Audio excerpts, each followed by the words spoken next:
What's going on, everyone? Scott here. Welcome back to the channel. Pretty Little Liars Summer School episode 7, the penultimate episode of this season of Pretty Little Liars. Now, last episode ended with Imogen being attacked by Bloody Rose in the redemption house that the church or the cult, whatever, had all set up, and Imogen revealing to the girls after that it was her mom. Obviously, everyone's skeptical of this, not just in the show, but also online too, because obviously, first episode of the first season last year of Pretty Little Liars Original Sin, her mom died. So obviously that would be quite the plot twist, but she has been having a lot of hallucinations and dreams, so that could be the reason behind thinking that it's her mom, or maybe it is actually her mom. We don't know. So let's just go ahead and jump right into this episode. But first, if you could, hit that like and subscribe button down there below if you do enjoy the content and want to come back to the channel for some more. So diving right in, Imogen has a dream of her and her baby and her mom living a happy life. You know, everything's good. Then her mom changes into Bloody Rose. She wakes up. The girls are at dinner going over different possibilities. And Imogen is like, I think I would know the difference between my mom and a mask. They realize Tabby is the only one left who hasn't gotten a final girl task. Noah and Jen are together. Jen apologizes for breaking into Sean's house. She said, I can go if you want me to. Noah says, no, I want to be with you. And Noah says, like, be with you, be with you. And she says, I have to do it the right way, though, and end it with him. Jen suggests not telling him about cheating. Don't know how he'll react to that. Greg goes over to see Farron, I think just check in on her, see how she's doing. They end up making out and a little bit more when she asks if he wants to see her bedroom. Imogen has another dream, and it's actually Dr. Sullivan doing makeup, saying she's putting her face on. And on the dresser, there's a mask of Bloody Rose and a mask of her mom's face, kind of similar to what we saw in the OG Pretty Little Liars. At school, the girls are trying to brainstorm the list of A/Bloody Rose suspects. Kelly's mom is Farron's top subject, obviously because she's creepy, she's part of the cult. Langsbury is on the list, as well as Karen. Imogen can't shake the feeling that it's Dr. Sullivan. She calls and leaves a message for her, telling her about Redemption House and having a mental breakdown, saying that she saw her mom. Farron goes to see Kelly at Redemption House, and it appears that the excuse for Pastor Malachi is one on sabbatical, but actually we do know he's dead. So who's coming up with these, excuses for everyone that's gone missing? Farron tells Kelly about Bloody Rose. Kelly doesn't believe her when Farron suggests that it might be her mom. Farron says, let me know if you get any red roses. Kelly's kind of taken back and like, red roses, and seems to be like thinking about it and processing it like she knows something or something might be clicking in her head. Tabby asks Christian about the real-life mask, or more real-life masks, since he, makes all these masks and prosthetics for his movies. Wes shows up at the movie theater with them and gets his stuff, and he quits. Supposedly. He said he's going to LA to try to make his movie and really to get anything going.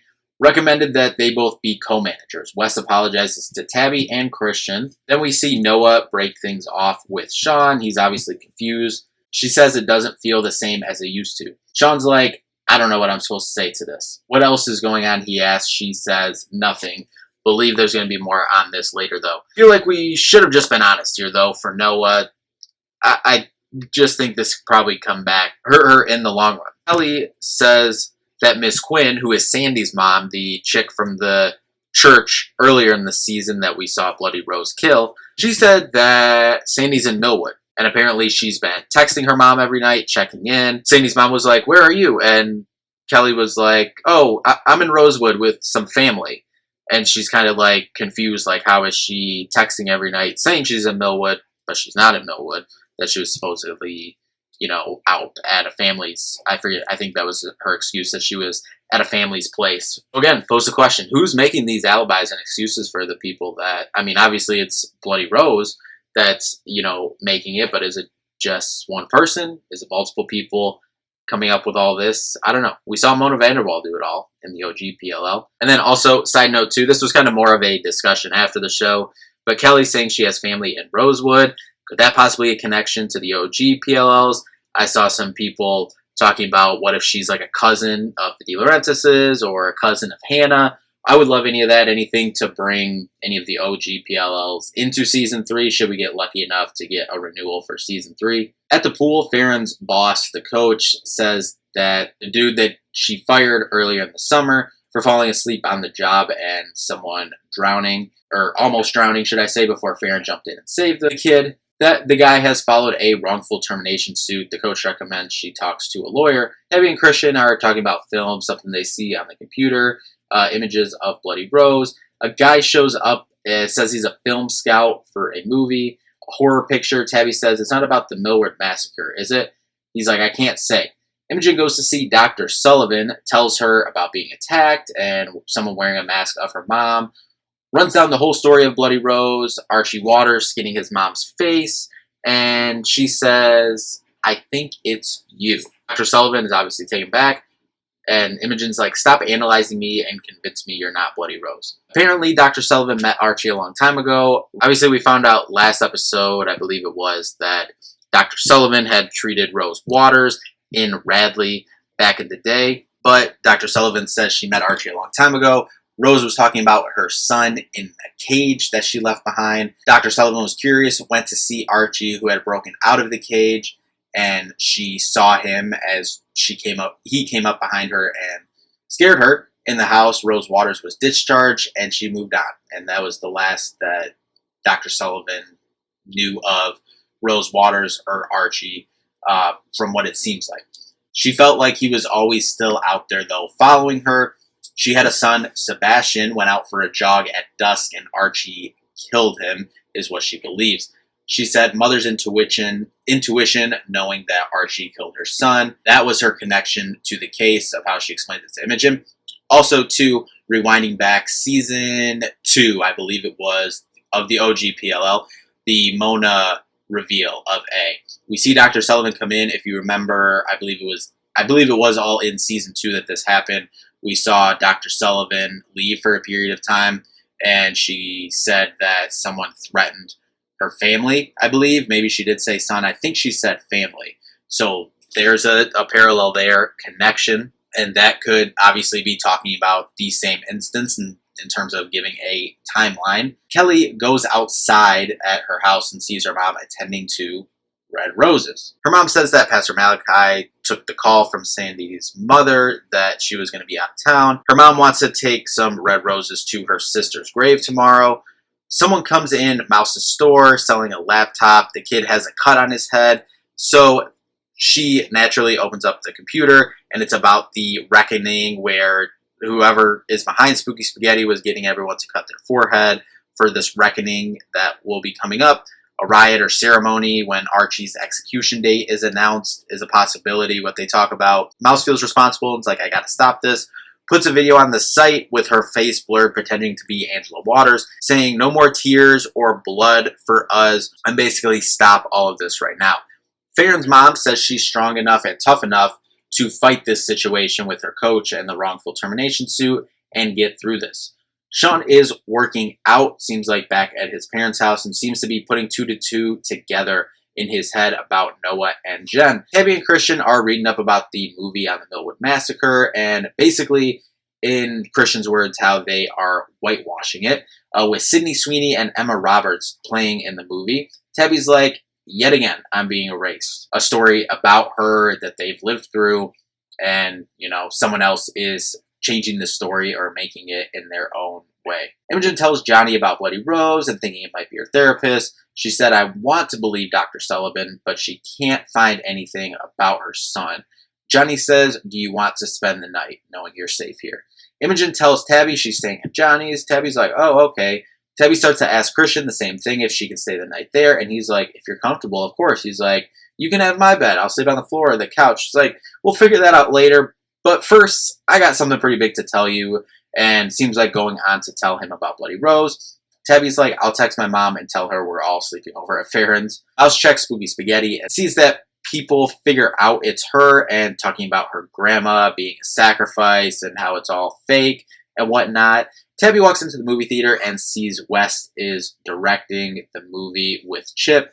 Thankfully, obviously that's a dream. Farron talks to the coach, gives a written statement from the mother of the child she saved. plus her captain's log from the summer and the incompetence of the team that he put together and him overall, basically the whole operation, bringing it down. She said would love to call her mom and would be happy to walk him through the lawsuit should her permanent record be compromised by this claim. Imogen wakes up at Johnny's freaking out that she's late for school, but she's like, wow, I actually got a good night's sleep, so she felt really comfortable there. Her and Tabby both show up to school late. Imogen's like, we just slept, but felt totally protected. Tabby says, same, nothing happened, but after told him about Bloody Rose. Even though he was on the floor, they held hands till they fell asleep. So both Imogen and Tabby are happy in that world, in their relationship at this moment. Noah, poking fun, says that's all. Farron's like, at their own pace, like, all right. Noah tells them that her and Sean broke up and can now make a go of it with Jen. Imogen catches them up on what Dr. Sullivan said about her son. Mouse tells them about the whole spooky spaghetti video she put up. And then the OG PLL vibes when one of the phone rings and they all jump and gasp. Great callback to the OG PLL. Missed that. Great callback there. It's Dr. Sullivan. She says, you want proof? I can prove it about her son. At the cemetery, Kelly's mom wishes the girls suffer for what they did to Archie and saying that Archie killed Karen, but it all started with that video prank at the Orpheum that they put out, that video of Karen. Tabby and Christian check out Wes's place to make sure he left. She says she's making her own Millwood Massacre movie this summer. He said, after everything you told me and being the final girl, he says, why don't we make like Jordan Peele and get out of Millwood tonight? She says, I can't leave my girls behind. She says, who's to say he wouldn't follow or Bloody Rose wouldn't follow whoever this person is? And then Christian says, okay, I got your back. She asks if he'll help make her movie, targeting August 1st to start the movie because she said, I'll be here and I'll be alive. Mouse and her computer teacher meet up and try to shut down this Spooky Spaghetti website. They search for the server and try to trace where it's coming from. And then we're at the Beasley household and Kelly and her mom are sitting at the table, and Kelly says, should we go in the closet and say some prayers for Karen? Then we cut away from that to the cemetery at Sebastian, who is Dr. Sullivan's son's grave. Imogen is the only one there with her. None of the other girls went with her. She thought about burying him in Rosewood, where they were living at the time, but apparently they're from Millwood and have family there. Imogen's like, if you need a couple minutes, I'll give you a couple minutes and I'll go visit my mom. Noah shows up at home, and Jen says Sean knows about them and basically points to the wall and said he came in, super mad and did this. There was a hole in the wall. She grabs a bat and says he's going to regret that. Kelly locked her mom in the closet, calls Farron and says, you might be right about my mom. Meet me at the pool. Farron is with Greg and telling him how she quit the pool. She says how she didn't spend this year getting so strong to be a lifeguard at the pool. It was to protect my girls, as she says. Imogen sees the roses on Karen's grave, and this makes her kind of aware of what's going on. Dr. Sullivan is gone as well when she goes back to her son's grave. She hears a song playing, goes to the car. All the doors are open in the car. Roses spread throughout the car. Throwback to, shout out to, sorry I didn't get the name, whoever found this on Twitter. Throwback to the OG PLL when the Liars went back to the car and there was Polaroids throughout the car of pictures of them. Good callback, throwback there. If they were planning that, I don't know if they were, but good find there by someone on Twitter. I wish I got their name. Sorry about that. Mouse comes out of her room at her house and sees her grandma talking to Rose Waters. So apparently she did survive the jump off the bridge.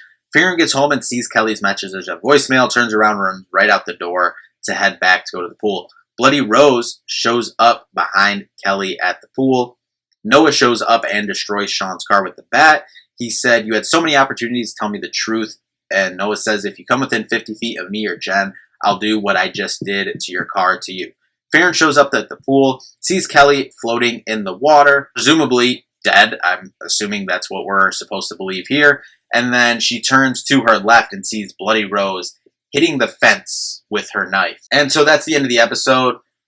Okay, so I guess kind of a stock check here. Everything seems to be pointing to Miss Beasley, Kelly/Karen's mom. But would they make it that obvious? I know there's only one episode left, but I feel like that was kind of like laid up on the tee a little too much for it to just be that. What's with the Mouse's grandma and Rose Waters connection? Why are they together just chatting in the living room? Where did Dr. Sullivan disappear to? Was she just upset and went away, or something else going on here?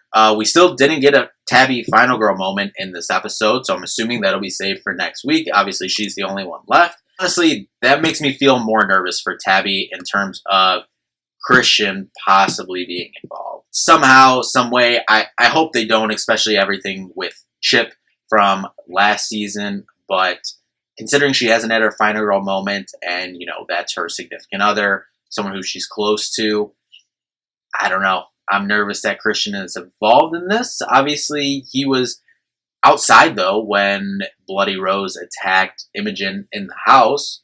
From at least the footage we've seen, who knows if he ran off. I don't think he would have time to put all that on and run in there, put a mask on and everything, but maybe he's indirectly involved.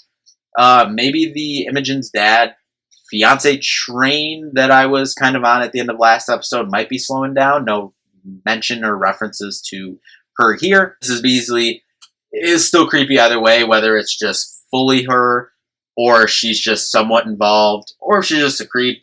I'm still on the train of she's somewhat involved. What if it's Karen still alive and she's Bloody Rose? I think that could be a possibility as well. I'm still leaning on Miss Beasley, not really Kelly anymore, considering she turned to Farron. I don't think that's that big of a smokescreen.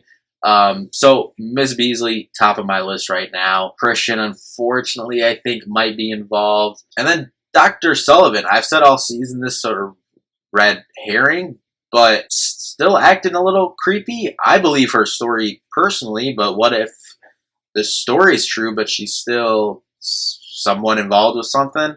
I don't know. I'm excited. There's one episode left of the season.